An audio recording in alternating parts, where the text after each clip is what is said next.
Hi everyone, welcome to my channel again. Today we will be making our polymer from our cassava. Okay, this is it. What we need to know about geopolymer in bar soap making is that it's also known as gum or kisa gum. It's a natural polymer driven from the guar bean or cassava plant.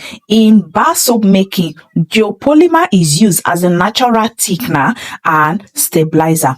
Benefit of using geopolymer in bar soap making. Listen attentively. The benefit of using this geopolymer in our bar soap making is number one, to improve our soap texture. It adds firmness and stability to our soap. Number two, it enhances ladability. It helps create a more luxurious ladder.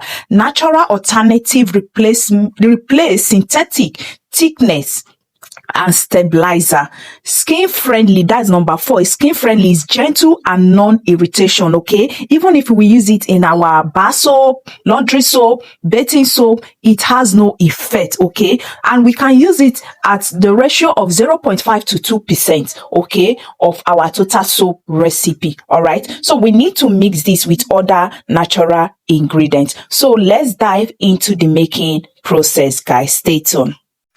All right, guys, as you all have seen in the video, we start by getting our cassava tubers, then we peel it. Okay, then after peeling, we go ahead to wash this. Why this is safe in our bar soap is because this is driven from a natural source. Okay, it's easy, it's skin friendly, is very good for our skin, and is good for our soap. Then after peeling off our cassava, we are going to wash it very well. Then for fast result, I'll be using this kitchen grater to grate mine. If you cut it into pieces normally and dry, it may take time, because we want to retain the texture, the gum and everything in it. We are grinding it, we are grating it, sorry, with our grater. You see what I just did? Okay, I'm using this grater for faster result, and for you to get the best result is do this very early in the morning and then dry it when it's very sunny.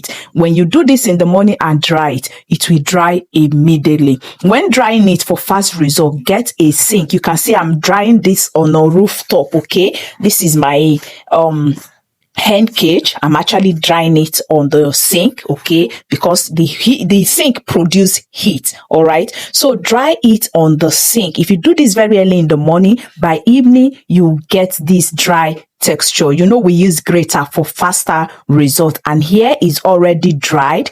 Pack it into your container. I'm packing mine into a bowl. Then after packing it, okay, the next thing is for us to proceed. You can see the fine texture we have. Okay, now for the grinding process, you can use your kitchen grinder.